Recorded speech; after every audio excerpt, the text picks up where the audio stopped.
al-mu'allif rahimahullah ta'ala. Ini tentang masalah perselisihan suami istri. Nah, yang lalu kita bahas kalau sudah nampak tanda-tanda nusyuz. Nah, kalau sudah tampak tanda-tanda nusyuz, maka tugas suami adalah mengingatkannya. Kalau sudah tampak tanda-tanda nusyuz. Nusyuz itu apa yang lalu? Durhaka. Nah, durhaka. Apa tandanya yang lalu?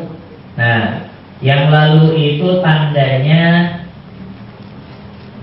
dia menjawab suami dengan perkataan yang keras, yang kasar, nada tinggi, membentak, kasar, padahal sebelumnya lemah lembut.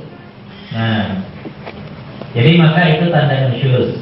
Atau bermuka masam, nah, atau nggak mau, mohon maaf, memenuhi hajat suami.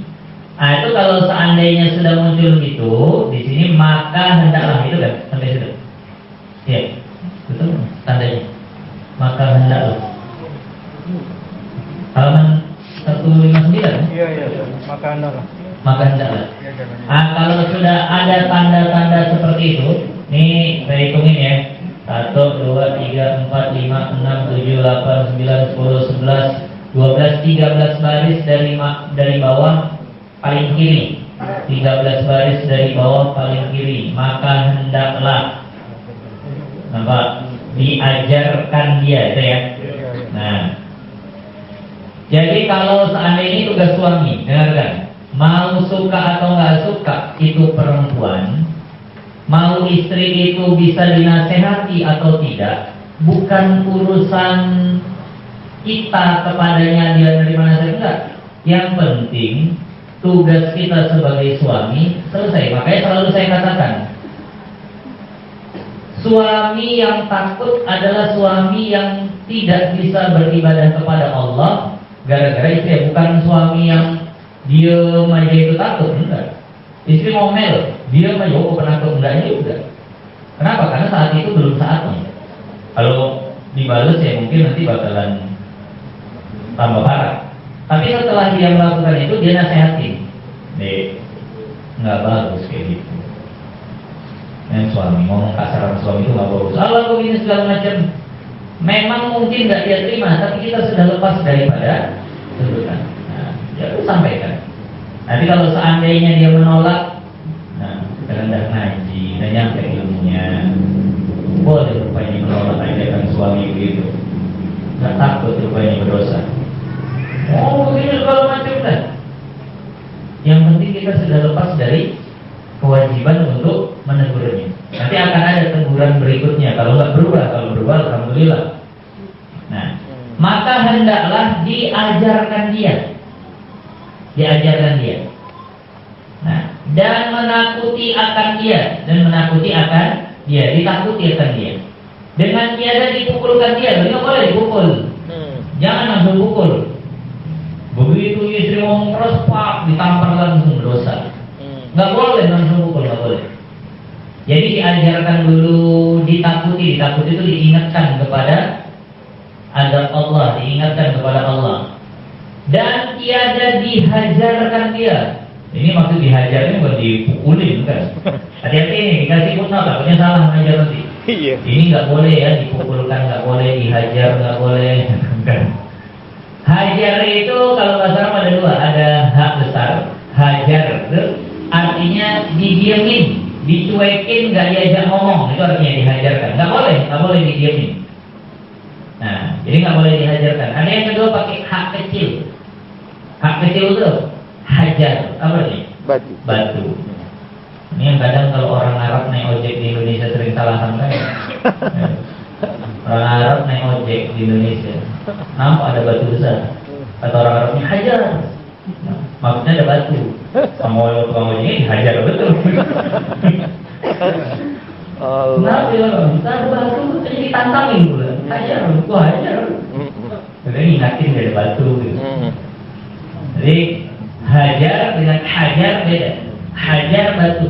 Kalau hajar itu tidak bercakap. Dan menakuti itu, kalimat menakuti itu seperti apa? Seperti apa cara kita menakuti istri? Seperti dikata baginya, takut olehmu akan Allah. Kalau aku tak masalah. Tapi takutlah sama Allah. Pada hak yang wajib bagiku atas engkau, jangan kau tahan hakku. Aku berhak mendapat kalimat tutur lemah lembut. Aku berhak untuk bisa istimta, istilahnya. Dan ketahui olehmu bahwasannya itu menggugurkan nafkah. Kalau begini sebenarnya dalam Islam nafkah itu bisa gugur. Jadi memang ini yang diajarkan oleh syariat. Bukan maksud mengungkit. Bukan maksud mengungkit, tapi memang ini adalah ajaran Islam. Makanya kita perlu kelapangan hati ketika menerima ajaran Islam ini. Makanya selalu saya katakan, kalau ada perempuan yang bisa taat sama suaminya, pahalanya seperti pahala mati syahid, pahala mujahid. Kenapa? Karena memang agak berat dari sini. Karena memang agak berat. Jadi ini bahasa dari Nabi. Dan giliran, dan itu juga menggugurkan giliran bagi yang punya istri lebih dari satu, ya. Dan segala belanja seperti kiswah dan seumpamanya. Kalau istri nusyus, suami bisa gugur kewajiban menafkahinya, bisa gugur kewajiban memberinya pakaian. Jadi itu tadi. Dan memaki istri akan suami tiada ia daripada nusyuz. Tapi kalau ada istri memaki suami, itu nggak disebut nusyuz. Bedanya, kalau berkata kasar, bentak segala macam itu nusyuz. Kalau memaki, itu nggak nusyuz karena bisa ngejek tapi suaranya lembut, bisa. Misalnya suaminya pesek, misal aja. Bang pesek, udah tahu suaminya sakit hati, bilangnya juga. Itu bukan nusyuz itu, dimatinya. Ataupun lah suaminya lagi berusaha nyari kerja tapi nggak dapet, akhirnya dia bilang dia pengangguran. Suaminya kan sakit hati itu. Tapi lembut ngomongnya, masya Allah. Suamiku yang pengangguran. Suaminya memang lembut tapi miris-miris hati. Tidak. Itu tidak nusyuz. Itu tidak nusyuz. Tapi nanti jangan kayak gitu ya nantinya. Boleh Ustaz. Jangan kayak gitu nantinya. Jawab awak Dewan deh. Dan seumpama memaki akan suami itu, ia menyakiti akan suaminya dengan lidahnya atau lainnya. Itu sama tuh. Yang kayak tadi itu lah. Memaki. Jadi menyakiti dengan lidahnya atau lainnya. Tiada dinamakan nusyuz. Itu gak disebut nusyuz. Lanjut ini yang paling pentingnya. Bahkan akan tetapi walaupun tidak nusyuz, berdosa iya. Tetap berdosa ibu, nyakitin suami. Dek, jangan bilang pengangguran. Dia kan emang apa pengangguran.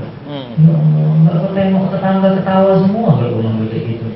Mau ditaruh mana harga diri dirinya? Dosa besar ya Ustaz? Di situ berdosa saja. Tak ada tambahan besarnya. Berdosa iya. Dan mustahik artinya layak atau berhak. Akan takdib artinya layak untuk dididik lagi adabnya. Layak untuk dididik adabnya. Daripada suami tidak bagus gitu. Kan dibilang di Al-Quran, hunna libasul lakum wa antum libasul lahum. Kau ini pakaian untukku, aku pakaian untukmu. Apalah fungsi pakaian itu? Nutup aurat, nutupin yang malu kalau ketengok. Jadi fungsi istri adalah menutup aib suami biar terlihat tetap terhormat dan terpandang punya harga diri di hadapan orang. Walaupun suaminya pengangguran, bahkan walaupun suaminya banyak kekurangan, tetap seorang istri soleha itu bisa membuat suaminya tampak berharga diri tinggi di hadapan orang lain. Begitu juga seorang suami harus bisa membuat istrinya itu tidak terbongkar aibnya. Maka itu betul-betul tidak beradab kalau ada yang ribut di rumah, nulisnya di Facebook. Nasib. Nah, punya istri, tak bisa masak, begini segala macam. Tenanglah tukang nasi dekat rumah gue ini. Semua orang tahu. Itulah beradab. Nah, saling tutupi aib, Setiap rumah tangga itu pasti ada masalah, pasti ada yang bikin gak enak. Karena memang berumah tangga ini saling menyabarkan, bukan saling menyebarkan, gitu ya. Disabarin, bukan disebarin. Ini sekarang balik. Sabarnya nggak ada, tahu-tahu nyebar aja gitu. Jadi dia saling menyabarkan, bukan saling menyebarkan. Harta kepada orang tua, harta itu biar kita aja yang tahu sendiri. Kita aja yang tahu sendiri. Gitu. Saling tutupi aib. Itu ya. Itulah yang dikasih pendidikan adab tadi. Dan jangan diangkatkan dia kepada polisi, jangan dilapor kepada polisi tentang masalah istri yang suka memaki tadi atau apa itu jangan. Nah, jadi maka ini mohon maaf kepada ibu-ibu. Memang perjuangan besar, maka disebut jihad itu karena berat betul. Tapi jangan pernah merasa kalah ketika ibu debat sama suami, ibu diam. Bisa ibu jawab ini semua, tapi udahlah, aku diam aja lah. Nah, bisa sebenarnya mau berkata yang nggak pantas, bisa bahasanya maksudnya biar kena sekak dulu suami ini bisa yang ngomongnya, tapi ditahan gitu. Walaupun kesannya kok aku aja yang kalah ya, enggak, ibu menang. Ibu menang di akhirat di sisi Allah. Untuk apa menang di depan suami tapi kalah di sisi Allah? Ibu yang menang tuh. Saat beradu mulut ibu diam, udah sabar ya. Nanti aja nunggu agak dingin baru masukin. Kalau dimarahin nggak masuk, udah diam. Ibu bisa pingin ngomong kasar tapi ibu tahan gitu. Kelihatannya kayaknya kok aku aja yang kalah. Enggak, dibalik. Ibu sedang menang kan? Pertama menang melawan setan, kedua menang melawan nafsu, maka ketiga menang karena bakalan masuk surga lebih dahulu. Paham deh? Nah, jadi kadang ada mohon maaf. Pernah saya sampaikan. Banyak istri yang begitu bangganya dia bilang, kalau di rumah suami itu tetap berkutik. Jadi kalian nggak usah tahu, ayo di rumah. Nanti suami marah, ada yang marah sama aku. Itu suamiku itu nurut-nurut aja tuh, nggak akan dia berkutik sama aku. Nah, kalian belajarlah dari sama aku, kayak mana cara menaklukkan suami. Ini saya yang kalah justru. Dengan bangganya dia ngomong begitu, tapi sebenarnya dia sedang jatuh di hadapan Allah. Nah, dia sedang jatuh di hadapan Allah. Nah, karena mulianya seorang perempuan adalah dengan taatnya pada suami. Makin taat sama suami makin mulia. Berat pasti, orang balasannya surga. Pilih dari pintu mana lagi kata Allah yang kau mau. Idza sallatil mar'atu khamsaha wa shamat syahraha, nah, wa ahsanat farjaha wa ata'at ba'laha. Kalau perempuan salat 5 waktu, puasa Ramadan, jaga kehormatan, tutup aurat, maksudnya tidak dekat sama laki-laki, lalu taat sama suami, yuqalu laha, dikatakan kepadanya, udkhulil jannah, silakan masuk surga, min ayyi babin syi'ti, suka hati, pilih pintu mana, terserah. Mau surga Aden, mau surga Firdaus, mau surga Jannatul Ma'wa, mau Jannatul Khuldi, mau apa terserah. Pilih mau surga yang mana. Ya Allah. Begitu besarnya. Jadi jangan pernah ngerasa kalah kalau dekat sama suami itu kok ngalah. Ibu ingin marah tapi udahlah nggak usah marah. Ibu sedang menang.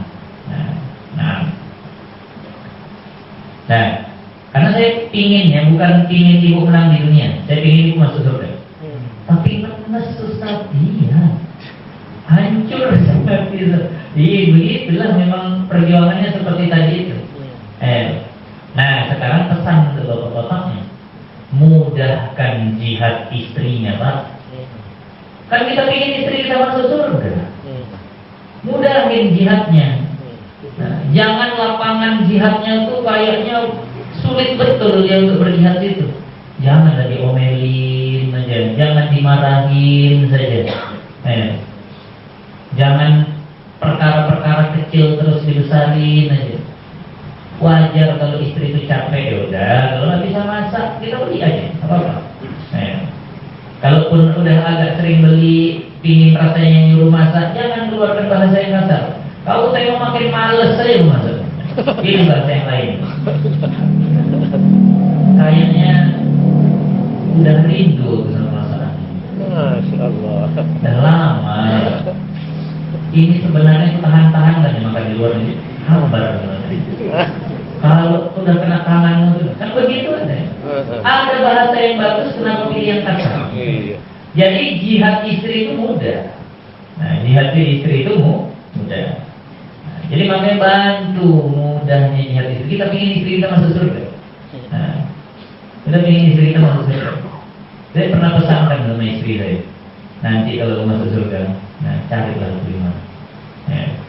Ingin jadi suami yang ridho. Karena kalau suami ridho meninggal dunia, istrinya masuk surga. Hadis lain, ayyuma ra'atin matat wa zawjuha radin anha wajabat lahul jannah atau dakhalatil jannah. Nah, barang siapa yang istri manapun, wanita manapun yang ketika suaminya meninggal dunia dalam keadaan senang punya istri kayak dia, mohon maaf, yang saat si istrinya meninggal dunia, ini ada suami istri, istrinya meninggal, lalu suaminya itu merasa bahagia sudah sempat punya istri kayak dia, maka itu istri masuk surga. Itu istri masuk surga. Nah, bukan dia senang istri yang meninggal, itu beda. Alhamdulillah. Kalau itu berarti tak senang punya istri kayak ini. Makanya saling menyenangkan satu sama lain. Jadilah suami yang memudahkan jihadnya istri. Jadilah istri yang menyenangkan suami, buat suami ridho. Kayaknya suamiku ini selalu bermasalah, kalau aku ngomel, aku kurangilah ngomelnya, supaya dia senang punya istri kayak aku. Kita pun juga begitu, aku nggak mau nyusahin istriku jihadnya. Nah, ketika dia capek adalah nggak usah disuruh. Kalau sekadar gara-gara pulang nggak ada teh manis, sudahlah bisa buat sendiri. Nah, jadi maka saling bahasanya membahagiakan satu sama lain. Itu yang enaknya itu begitu. Nah, jangan suami sudah mulai mempermudah jihad, istrinya malah jadi jahat. Bukan jihad, malah jahat. Kayaknya aku udah nggak pernah marah, kok dia yang marah nih. Jadi Syekhuna pernah bilang begini. Nah, cobaan istri terkadang lebih berat ketika mendapatkan suami yang baik, suami yang lisannya baik. Kalau dia dapat suami yang lisannya buruk, dia nggak berani, dan nggak beraninya itu menjadi jalan dia untuk dapat surga. Kenapa? Nggak ngelawan dia sama suaminya. Tapi cobaan berat seorang perempuan ketika dapat suami yang tutur katanya lemah lembut, nggak mau ribut, nggak mau permasalahin. Di saat itu cobaan beratnya. Orang suamiku nggak marah, kok ngomel aja langsung, marah aja langsung. Sama-sama, dua-dua. Suami mudahkan jihad, istri. Nah, cari ridho semua. Ini yang ngaji malam ini suami istri datang, alhamdulillah. Yang istrinya aja datang, aku aja yang dengar gini, suami nggak dengar. Yang suaminya aja datang juga mikir gitu juga, istriku tak kebawa, makanya bawa. Dibawa. Paling ngaji bikin munakahat begini, dibawa. Nah, satu mitra juga ya, bikin pernikahan rumah tangga. Dibawa sama itu. Nah, ya walaupun kalau kita aja yang dengar ya alhamdulillah, tapi kan ingin masuk surganya sama-sama. Nah, kita lanjut. Maka jika diketahui akan nusyusnya, maka jika sudah nyata nusyusnya, tadi kan tanda-tanda ini udah memang durhaka betul, udah nyata betul durhakanya, maka hendaklah menakuti akan dia dan meninggalkan seketiduran. maka tetap dikatakan ittaqillah. Bertakwalah kau kepada Allah. Kau nggak takut sama Allah deh. Ini cobalah pikir, kita sudah tahulah hukum Islam itu bagaimana. Kira-kira yang kau bikinin dosa nggak? Ya udah kau yang pikirkan. Aku nggak peduli, ya udah. Kalau memang seandainya seperti itu, maka ditambah meninggalkan seketiduran. Dah, nggak usah tidur sama dia dulu. Nah, apa bahasa kita? Pisah ranjang. Udah kita pisah ranjang. Memang dari dulu nggak punya ranjang loh. Jadi pokoknya pisah tidur lah. Nah, ya. Bantai situ gitu dia. Allah. Seketiduran dengan dia dan dipukulkan dia, dan boleh dipukul. Boleh dipukul. Bukan dipancing. Dipukul. Pakai tangan ke atas. Tapi lihat nih, jika memberi faedah pukul, kalau itu memang bisa ngasih faedah.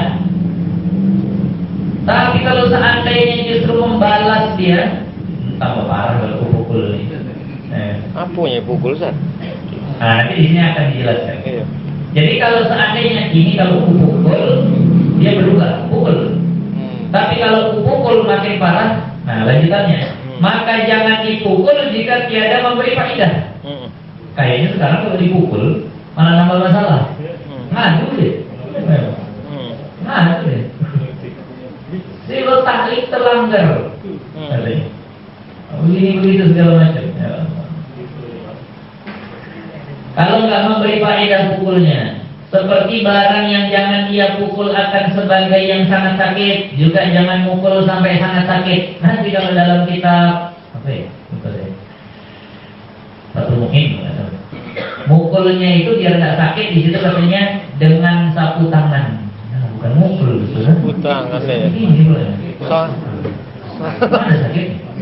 Tapi maksudnya memang bukan nyakitinnya. Maksudnya keseriusan kita udah sampai seperti itu, betul-betul kita nggak senang. Jadi pakai anduk, pakai ini. Nah, keluar tuh pakai jilbab. Rambut keluar dari salon. Aku nggak ridho kalau keluar begitu. Aku tetap mau keluar.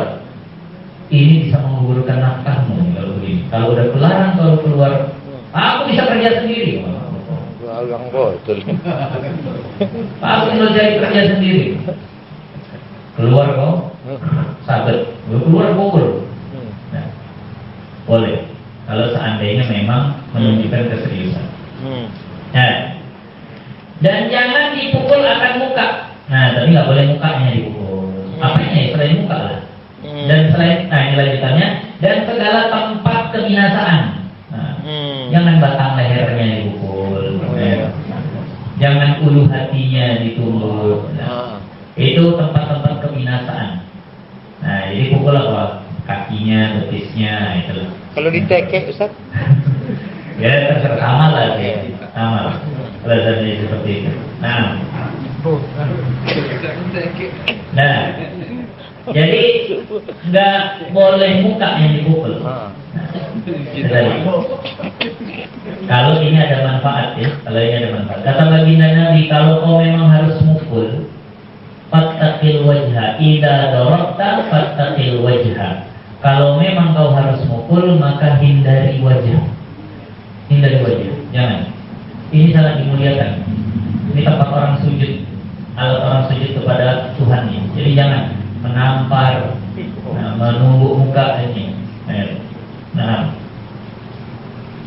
dan keluar dengan meninggalkan seketiduran itu, meninggalkan berkata-kata dan bertutur dengan dia, maka tiada harus lebih daripada 3 hari. Nah, yang boleh itu pisah ranjang saja, tapi ngobrol tetap, ngomong tetap. Nggak boleh, kalaupun boleh jangan lebih dari 3 hari. Lebih dari 3 hari berdosa. Jadi tetap. Ibu-ibu mohon maaf, merajuk bisa sampai seminggu, jangan tuh, nggak boleh. Tak bercakap. Tak bercakap sama suaminya. Itu intahan. Anak aja yang suruh. Ya, kata mama, duitnya habis. Bilang sama makmu, ayah tak punya duit. Mak, kata ayah, ada duit. Bilang sama ayah, kalau nggak ada duit makan batu aja kita ini. Ya, kata makmu, capek anaknya keren. Tak mau bercakap betul. Iya, budak. Nah, jangan lebih 3 hari. 1 1 hari itu kalau bisa jangan lebih. Karena itu yang pernah diadukan ya, ingat ya, kisah Sayyidina Umar. Iya. Ketika istrinya sudah mulai agak menjawab, membantah, kata Sayyidina Umar apa? Kata istrinya apa? Jangan kau kira kau saja yang begini. Rasul pun juga dibeginikan. Istrinya itu kalau merajuk bisa sehari semalam tak bercakap sama Rasul. Langsung Sayyidina Umar berkemas menjumpai Hafsah.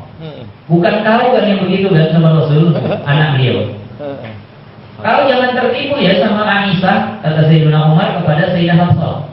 Kau jangan ikut-ikutan Aisyah. Beda level cinta Rasul kepada Aisyah sama dirimu. Jangan kau ikuti anak Abu Bakar. Biar dia saja. Dia itu paling dicinta. Ada tegas-tegas pula dari nomor. Ya. Maka jika ia kosongkan meninggalkan berkata-kata itu akan hendak mengembalikan istrinya daripada maksiat dan membaikkan agamanya, maka tiada haram lebih daripada 3 hari. Tapi kalau memang kuat dugaan dia, ini kalau seminggu aku tak bercakap, berubahnya dia. Nah, itu boleh. Kalau ada indikasi seperti itu, kalau ada tanda-tanda seperti itu. Nah, tapi laki-laki biasanya itu apa ya bahasanya? Tak bercakap itu bukan jalannya. Laki-laki itu komunikasi. Iya. Dulu tanya ada apa. Nanti kalau di hakim itu didudukkan tanya ada apa. Komunikasi itu. Nah, tak bercakap sampai 7 hari, sampai sebulan, sampai 4 bulan.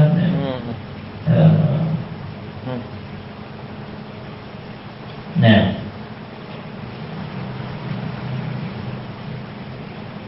Maka jika menegah suami, ini lain lagi. Maka jika menegah suami akan hak istri, kalau sekarang giliran suami yang tidak memberi hak istri, seperti giliran ada istrinya lebih dari satu, dia tak datang kepada yang satu. Dan nafkah tidak menafkahi. Nah, nafkahi wajib. Nafkah itu urutannya ada orang kaya, ada orang menengah, ada orang miskin. Kalau orang miskin minimal orang miskin 1 hari 1 mut. 1 hari 1 mut itu nafkah makannya. 1 mut itu berapa? 7 on beras. Berapa harganya sekarang? Kurang lebih ada 10.000. Minimal itu yang harus dikasih sehari 10.000. Kalau orang miskin, kalau orang menengah 1 hari 1 mut setengah. 1 mut setengah berapa tuh? Ya 12.000, 13.000 lah. Kalau orang kaya 2 mut itu minimal itu. Sesuaikan dengan kebutuhan. Bukan itu makanan pokoknya. Dan wajib juga memberikannya lauk yang sesuai daerah setempat situ. Kalau orang miskin lauknya apa? Kerupuk tempe. Itu mahal. Kerupuk ataupun ya kecap lah atau ya tempe tahu. Kalau orang menengah apa biasa lauknya? Telur, ya. Telur apa lagi? Ikan tamban. Ikan belana. Ikan apa lagi mujair, itu yang murah-murah. Kalau orang kaya apa misalnya daging, maka harus disesuaikan. Itu wajib Pak, wajib. Jangan sampai nggak dikasih. Jangan sampai nggak dikasih. Tapi sebagian mengatakan yang mesti adalah makanan pokok. Yang boleh istri mengadu kepada hakim kalau makanan pokoknya nggak dikasih. Kalau lauk itu belum bisa menggugat. Sebagian ulama katakan gitu. Tapi kalau makanan pokoknya wajib. Ketika suami nafkah muksir orang miskin, nafkah muksir pun nggak bisa ngasih, itu maka istri berhak untuk mengadu ke hakim dan minta untuk dipasar. Tapi yang baik adalah istri bersabar. Nah, kalau suami nggak mau ngasih nafkah, melazimkan dia oleh qadhi, maka qadhi yang mewajibkannya. Dia ngadu, tuan dah 10 hari atau dah sebulan nggak dikasih uang,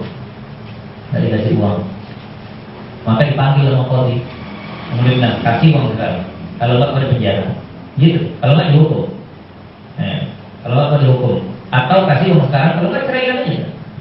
Atau mau gimana? Qadhi yang melazimkan dia, artinya mewajibkan dia. Nah, oleh qadhi akan menyempurnakan dia. Jadi harus disempurnakan nafkahnya. Kita belum sampai bab nafkah. Ketika suami, ini mohon maaf juga nih, tapi baik. Saya nggak tahu. Terkadang ada hukum yang perlu disampaikan, ada hukum yang tak perlu disampaikan. Tapi ini untuk motivasi seorang suami lah. Tapi ibu-ibu di sini insya Allah salehah. Tidak menjadikan ini jadi masalah lah. Nanti di hukum itu akan disampaikan. Setiap hari itu kan istri berhak dapat nafkah. Ketika suami nggak bisa memberi nafkah, baik sengaja atau tidak sengaja, sehingga istri mungkin cari kerja yang lain, itu setiap harinya jadi hutangnya suami. Jadi hutang itu. Jadi aku sebulan tak bisa ngasih nafkah, kalau bilang bang, aku pakai duitku sendiri. Begitu punya duit, nih bang udah hitung. Nah, sebulan 10.000 kali berapa tuh? 30 hari per hari 300.000, kan gitu. Jadi itu jadi hutang. Nah itu jadi hutang. Suami yang bertanggung jawab akan bayar hutangnya. Dek, ini bulan lalu kamu kasih. Kau pakai duitmu sendiri, alhamdulillah, makasih. Kau masih penuh pengertian. Ini aku bayar hutangmu. Begitu sebenarnya. Karena itu hak dia. Karena itu hak dia. Jadi hutang ya. Kalau kata istri, apa cuma masih apa pula? Macam yang jual beli aja berutang. Kamu udah lama udah. Nah, sama-sama gitu nih. Abang susah ya udah dibantu. Nah, pokoknya kita udah mau bayar. Itu namanya suami bertanggung jawab. Jadi hutang itu.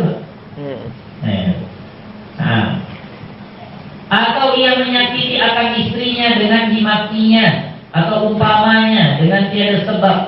Nah, jadi dimaki, dibentak tanpa sebab. Istri baik-baik aja. Gara-gara nggak buat teh manis aja maki-maki. Ya. Ditegahkan dia oleh qadhi, maka nanti qadhi yang melarang. Tapi mohon maaf, ini kayaknya tak jalan. Banyak kali kerjaan haji tuan tadi sekarang seperti ini.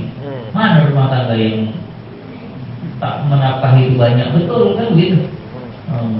Jadi tak jalan seperti ini. Nah, daripada yang tersebut demikian, jika dia kembali kepadanya pula, kalau diulang lagi sama suami, udah disuruh jangan kau pukul istri, jangan kau maki istri, kau hargai dia.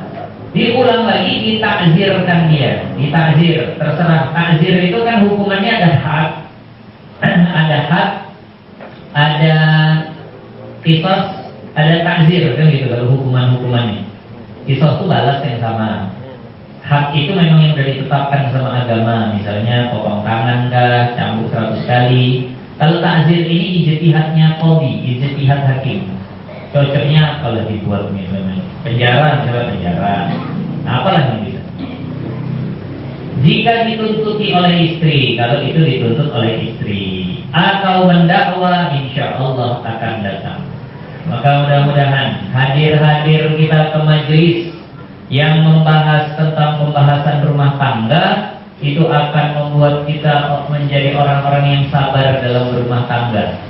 Karena rumah tangga itu memang rasanya lebih ramai daripada rumah makan. Kalau rumah makan itu banyak rasanya, tapi rumah tangga itu lebih berwarna, lebih banyak lagi rasanya. Nggak sederhana, banyak hal yang harus dipelajari, banyak perkara yang harus disabarkan. Maka sabar-sabar dari berumah tangga.